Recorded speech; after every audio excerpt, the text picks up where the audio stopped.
네, 안녕하세요. 최승윤 작가입니다. 오늘은 우리나라의 극심한 세대 갈등, 그리고 미술 시장을 바라보는 데 있어서 세대 간의 큰 차이, 그리고 뭐 자산 시장까지 통틀어서 세대별로 굉장히 바라보는 시각이 다르잖아요. 근데 세계 여느 나라들보다 우리나라가 가장 세대 갈등, 뭐 갈등이 아니더라도 생각의 차이가 엄청나게 큰 나라일 겁니다. 그거를 아주 쉽게 얘기할 수 있는 게 있는데요. 그게 제가 제목에 쓴 것처럼 후진국에서 태어난 할아버지, 네, 중진국에서 태어난 아버지, 그리고 선진국에서 태어난 아들이라고 생각해 볼 수가 있겠습니다. 뭐 여러분들도 여기에 포함이 되실 거고요. 대부분. 뭐 저도 그렇습니다.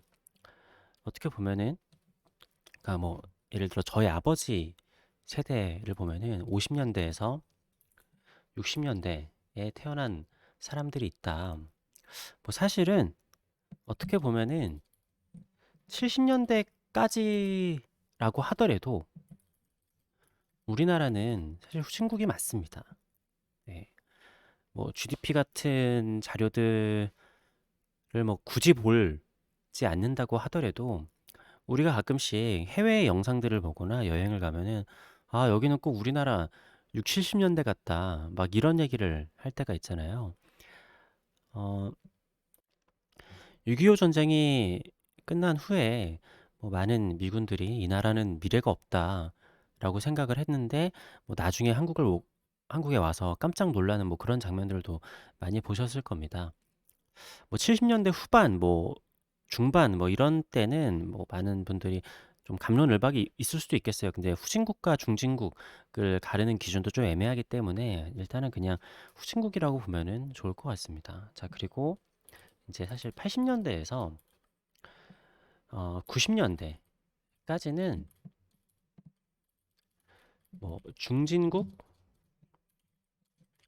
중진국이라고 볼 수 있을 것 같습니다. 저도 이 시대에 태어났는데 이때는 어, 먹고 살 걱정을 한다거나, 그러니까 굶을 걱정 있잖아요. 물론 뭐 어느 나라든 잘 사는 미국에도 거지들은 있는 거니까 뭐 힘든 사람들이 있긴 했겠지만 뭐 전 국민적으로 이제 막 먹고 살 걱정을 크게 하거나 그러지는 않았던 것 같습니다. 네.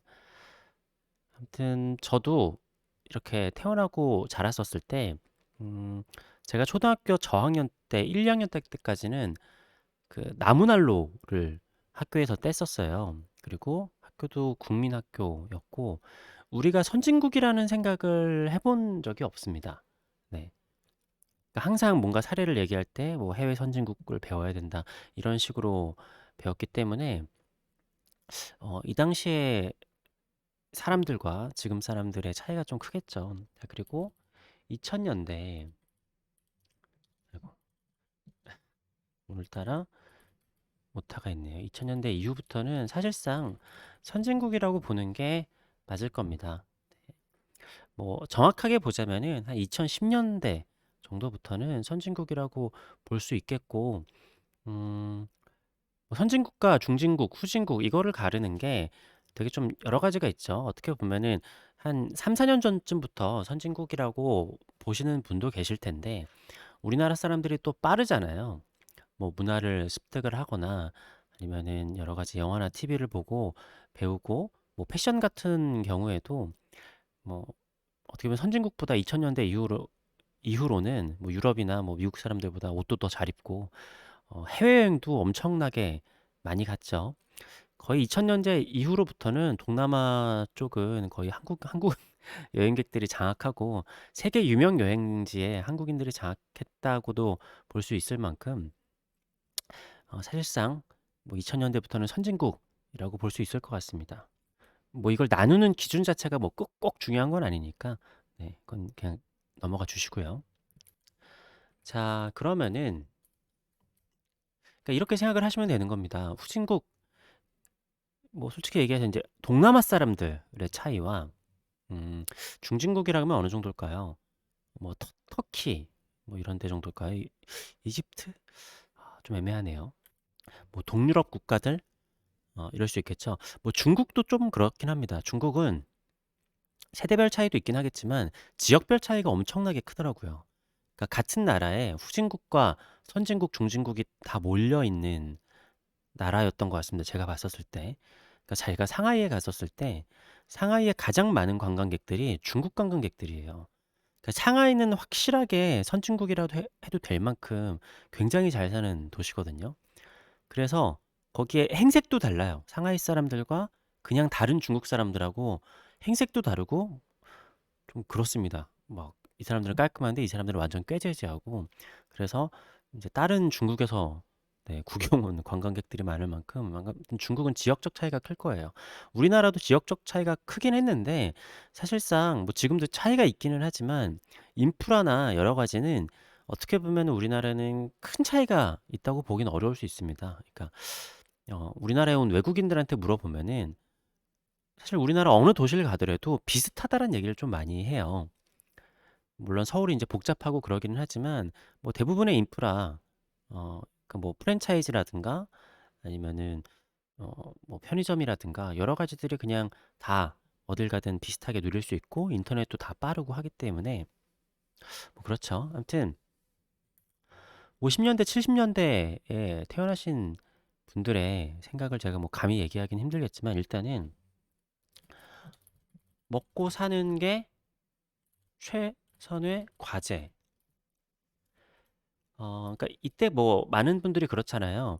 아주 큰 꿈을 가지고 서울에 올라오고 막 여러 가지 사업도 펼치고 하신 분들이 있지만 일단은 내가 당장 뭐 서울에 일자리가 있으니까 서울로 가자 해가지고 서울로 올라오신 분들도 많고 일단은 그냥 막 잡일부터 시작해가지고 일단은 먹고 살기 위해 뭐라도 하다 보니까 뭐 성공하신 분들도 있고 뭐 그 이후로 이제 여러 가지로 갈리기는 했지만 좀 우리나라를 많이 일구시기도 했고 그랬죠. 그래서 뭐 한강의 기적을 일궈내기도 했고 아무튼 이때 분들의 생각은 지금도 이제 감회가 남다르실 거고 야 세상이 참 많이 변했다.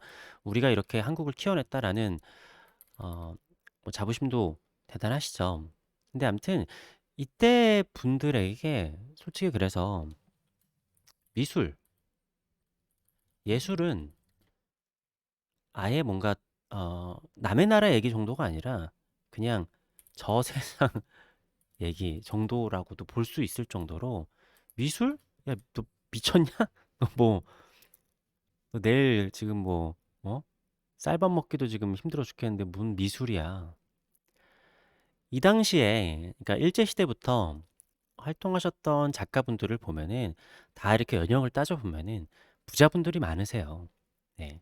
뭐 우리가 알고 있는 뭐 백남준 선생님이나 근데 보면은 다 막 좀 뭐 전라도에 어디에 막 대지주의 자녀 막 이런 분들이 많았죠. 그래서 일본 유학을 갔다 오고 뭐 그러신 분들이 많았는데 우리나라의 컬렉터라는 거는 아주 극소수였고 그 안에서도 컬렉을 하시는 분이 있었다라고 하면은 아마 손꼽히는 부자였을 겁니다.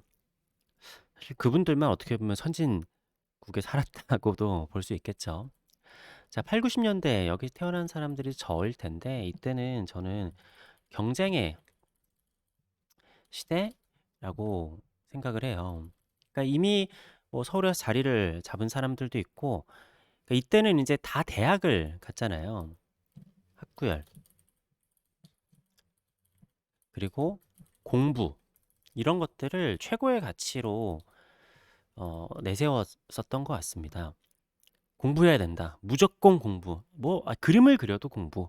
예? 사업을 하더라도 공부. 뭘 해도 공부를 잘하면 다 된다. 근데 뭐 그게 어느 정도 사실 뭐 가장 확률이 높은 얘기기는 했죠. 그리고 열심히 하면 된다라는 게 사실 뭐 이때까지도 통하는 시대였습니다.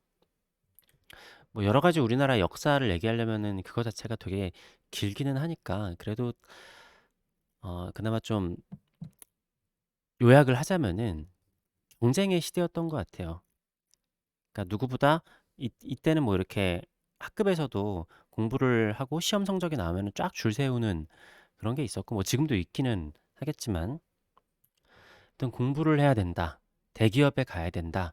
뭐 어디 서울대, 연고대 이런 데를 가야 된다. 뭐 이런 가치들이 우리나라에 팽배했었던 시대였던 것 같습니다. 이 시대에는 제가 봤을 때 미술 예술은 딴 나라 얘기 정도였던 것 같아요. 네. 이때도 제가 태어났었을 때 아마 8, 90년대생 분들, 아마 집에 그림 걸려 있던 분들은 거의 없었을 겁니다. 그래도 집에 그림이 걸려 있었다라고 하면은 어, 그분들도 네, 선진국에 반열에 있는 분이셨던 것 같아요. 근데 이때는 진짜 부자들만 한다라기보다 서울에서 뭐라고 해야 되지? 그래도 좀 중산층에 계시고 뭐 각지의 중산층이신 분들은 그래도 뭐 영화도 보러 다니고 뭐 연극도 보러 가고 뭐 뮤지컬 같은 거 뭐 그런 것들도 보고 뭐 아주 골프라든가 아니면은 오페라 막 이런 것들은 아 저런 건 진짜 돈 많은 사람들 하는 거지 이렇게 생각을 하기도 했지만 어쨌든 미술 예술은 이런 거는 어느 정도는 좀 가까워지기는 했지만 예술까지는 아니라고도 볼 수도 있겠습니다. 미술은 딴 나라 얘기. 예, 예술 같은 건 뭐 영화 이런 것들은 이때도 많이 보고 했었으니까요. 자, 근데 2000년대 어떻게 보면은 저는 조금 이해가 되기도 하는데 제 윗세대 분들은 진짜 이해가 안 되는 세대고 2000년대 태어나신 분들은 뭐 저도 이해가 안 되고 그 위에 분들도 이해가 안 될 겁니다. 다시 얘기하지만 이거를 한 나라의 관점에서 보면은 힘들어요. 그러니까 미국 같은 데 보죠. 잠깐 빠져나와서 미국은 할아버지도 선진국, 아버지도 선진국, 아들도 선진국입니다. 네. 그죠? 미국은 50년대에도 선진국이었고 지금도 선진국이었어요. 그렇기 때문에 관점의 차이가 크게 다르지 않아도 됐을 수도 있고 뭐 주식 투자 같은 것도 할아버지가 손자에게 가르쳐도 크게 뭐 별 무리가 없을 수 있을 겁니다. 마인드 자체가 아예 다른 나라에서 태어난 어떻게 보면 우리도 중국처럼 근데 중국은 이제 지역이 다른 거지만 우리는 한 집안 안에 아예 다른 나라 사람들이 살고 있다라고도 볼 수 있어요. 물론 우리나라 사람들이 센스가 좋기 때문에 50년대, 70년대까지 태어나신 분들도 지금 세대에 굉장히 잘 적응을 하고 계시기는 하죠. 그렇지만 좀 다른 건 많이 있습니다. 뭐 나쁜 것도 있고 좋은 것도 있지만 뭐 한 예로 한 2015년 한 3, 4년 정도 전까지 야, 난 스마트폰 같은 거 필요 없다라고 얘기하시는 우리 아버지 세대, 어머니 세대가 굉장히 많았습니다. 어머니들은 좀 변화에 빨리 해서 스마트폰을 빨리 사신 분들이 꽤 있었는데, 어, 진짜 한 3, 4년 전까지도 야, 난 스마트폰 그런 거 못 쓰겠다 하시는 분들, 아버지 세대에 굉장히 많았어요. 예. 근데 지금은 대부분 다시 스마트폰 쓰시죠. 예. 근데 미국은 이렇지만 뭐 어떤 나라는 그런 나라도 있습니다. 할아버지는 선진국에서 태어났는데 아버지는 중진국, 아들은 후진국인 그런 나라들도 있어요. 뭐 어떻게 보면 뭐 아르헨티나나 뭐 남미의 몇 개 나라들라든가 뭐 스페인 뭐 약간 스페인 뭐 이런 데가 아무튼 후진국까지 간 건 아니지만 할아버지 때는 선진국이었는데 뭐 아들이랑 손자 같은 경우에는 아닌 경우 뭐 그런 경우들도 있죠. 그런 경우들도 세대 간의 대화가 조금 힘들기는 할 겁니다. 자, 아무튼 그 2000년대에 생들을 보면은 제가 이거를 길게 얘기하면은 굉장히 길 것 같은데 그러니까 도덕적 관념도 좀 다르고 기술의 관점도 좀 많이 달라져서 개념이 완전 좀 다르다라고 할까요? 우리나라 예를 들긴 좀 그러니까 뭐 미국의 실리콘밸리 같은데 그러니까 미국은 뭐 워렌 버핏을 기조로 해서 가치주 투자 그러니까 주식이라는 거는 주주에게 환원을 잘 해야 되고 주주에게 충성해야 된다라는 아주 미국의 좋은 시스템이 있잖아요. 우리나라는 시스템이 아주 꽝이라서 네, 안 좋은 일들이 많이 일어나는데 물론 그러한 상황에서 실리콘밸리 같은 데에서는 의결권이 다른 주식 그런 것들이 미국의 전통적인 주식시장과 다른 것들이 생겨났단 말이죠. 성장 중심의 주식들이 생겨나고 그 다음에 이제 주식에서 조금 더 벗어나서 이제 코인, 블록체인 이런 것들로 해서 주식으로 하기 어려웠었던 그 공동의 가치, 그런 것들이 달라지는 그런 문화가 생겼다라는 거죠. 그리고 어 도덕적인 가치, 그거 자체로 인해서 좀 달라지는 뭐 그러한 차이. 사실 뭐 미국 같은 데도 가 보더라도 굉장히 선진국 마인드를 가진 사람이 있고 굉장히 후진국 마인드를 가진 사람도 분명히 있습니다. 그런데 앞서가는 사람들, 그리고 신세대에서 우리가 길게 가기 위해서 더 좋은 시스템을 만들어내고 더 좋은 도덕적 가치를 만들어내야지 우리가 더 성장할 수 있다. 그러니까 최근에 이렇게 이슈가 되는 것들이 ESG 기업들, 그러니까 기업에 그냥 돈 버는 거에만 집중을 하는 게 아니라 도덕적 가치에도 이렇게 더 비중을 두고 그거 자체를 기업의 가치로 하는 뭐 그런 것들이 생겨난 게 있죠.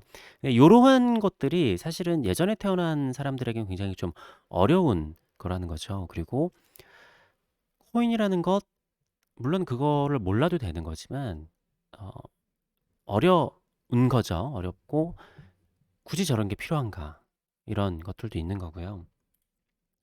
아무튼 이때는 경쟁의 시대랑은 좀 다른 것 같아요. 굳이 대학을, 아이고, 대학? 아이고, 왜 이렇게 못하가 많죠? 대학? 굳이 공부? 요즘에 물론 공부를 잘 하는 게 아직은 메인이기는 하지만 굳이 공부를 잘해야 되나? 라고 얘기를 하는 부모님도 많이 줄었고, 어, 실제로 학생들도 그렇게 생각을 하는 것 같아요. 옛날에는 저 시대까지만 해도 대학을 안 가면은 거의 뭐 큰일 나는 정도로, 대학을 안 간 사람이랑 뭐를 한다라는 게 전 국민의 거의 80% 이상, 90% 이상이 대학을 가는 때였으니까 아주 못해도 아무 대학이라도 좀 나와야 된다, 막 이런 게 팽배했지만 대학을 굳이 나와도 뭐 이렇게 꼭 일자리가 있는 것도 아니고 뭐 그런 거죠. 무조건적인 열심히가 아니라 창의성이 있고 자기만의 뭔가를 가지고 어, 뭐랄까, 뭐라고 정의하기는 어렵습니다. 디지털 그리고 예술과 가까운 세대라고도 볼 수 있겠습니다. 물론 아닌 사람들도 있지만 저 때까진 그런 게 있었어요. 서울 사람하고 지방 사람들하고 옷차림도 달랐습니다. 네. 강남 강북의 옷차림도 달랐고 지방 사람들하고 옷차림도 달랐어요. 그래서 서울 사람들이 지방에 가면은 티가 났습니다. 옷만 보고 서울에서 왔나 봐요, 이렇게 얘기를 하는 데들도 꽤 있었어요. 근데 지금은 뭐 어디 가도 다들 비슷하게 입죠. 이게 디지털화가 돼 가지고 다들 인제 똑같은 정보를 공유를 하고 우리나라가 또 트렌드에 굉장히 민감한 세대다 보니까, 그래서 이 예술이라는 것 자체의 경계선도 굉장히 무너졌다라고 볼 수 있겠습니다. 예전 세대라고 하면은 예술, 그 미술 그러면은 그거는 유화 그림으로 한정이 됐었겠지만, 사실 제가 많이 말씀드렸지만 미래에는 작가 같은 직업들이 많아지고 대부분의 사람들이 작가처럼 되어야 된다라는 얘기를 많이 했어요. 그러니까 자기만의 뭔가, 자기만의 철학, 자기만의 뭔가 아이덴티티, 이런 것들이 있어서 꼭 내가 그림을 그리지 않는다고 하더라도 기업가도 어떻게 보면 예술가처럼, 그다음에 유튜버도 크리에이터고 자기만의 뭔가 컨텐츠를 가진 사람들. 제가 또 이렇게 얘기하면은 컨텐츠? 유튜브 하란 얘기예요? 이런 또 좀 많아요. 답답한. 네, 어쩔 수 없죠, 뭐 그게. 근데 저도 아마 지금 태어난, 그 저의 인제, 저는 아직 아기가 없지만 제 친구들 애기들 보면은 걔네들이 생각하는 거랑 우리가 생각하는 거랑 아예 개념이 다를 겁니다. 그러니까 저는 디지털에 변환되는 세계에 살아왔기 때문에 어떻게 보면 발이 걸쳐져 있는데, 아예 태어났을 때부터 스마트폰을 보고 디지털 세상에서 자라난 사람들의 생각은 완전히 다를 거예요. 그리고 우리 때도 그렇고 뭐 그전 세대는 더 그렇고 어 뭘 해 봐야 그냥 책이나 읽고 신문이나 읽는 정도였지만 정보의 홍수잖아요. 물론 거기서 똑똑한 사람들이 살아남는 거기는 하지만 이 많은 정보의 홍수 속에서 뭔가를 더 수집하고 열심히 한다기보다 뭔가를 선택을 하고 그거를 어떻게 활용을 하고 재창조를 해내느냐가 더 중심이 되는 세대라고도 볼 수 있겠습니다. 물론 전통적인 가치도 지켜줘야 되고 그런 시스템도 지켜져야 되겠죠. 근데 우리나라는 굉장히 빨리 변해왔기 때문에 아직까지도 사실은 제도적으로는 선진국이라고 보기 어려운 점들도 많이 있어요. 뭐 최근에 이제 우리나라 뭐 주식시장이 벌어지는 그런 일들도 보면은 미국에 비해서 시스템이 갖춰지지 못해서 일반인들이 손해를 보고 그런 것들이 많이 있죠. 뭐 아무튼 각 뭐 세대별의 이야기를 하자면은 사실 뭐 후진국이라고 표현을 해서 조금 기분이 나쁘실 수도 있겠지만 뭐 개발도상국이나 후진국이나 뭐 비슷한데 개발도상국으로 쓰면 너무 길어져 가지고 제가 후진국으로 썼습니다. 네. 아무튼 우리나라의 많은 갈등이라든가 많은 뭐라고 해야 될까요? 세대 간의 소통이 안 되고 여러 가지 문제점들이 일어나는 거. 뭐 출산율 문제도 마찬가지고요. 그러한 많은 문제점들이 이런 식으로 해석을 하게 되면은 좀 더 이해하기 쉽지 않을까, 예, 라는 생각을 가져봤습니다.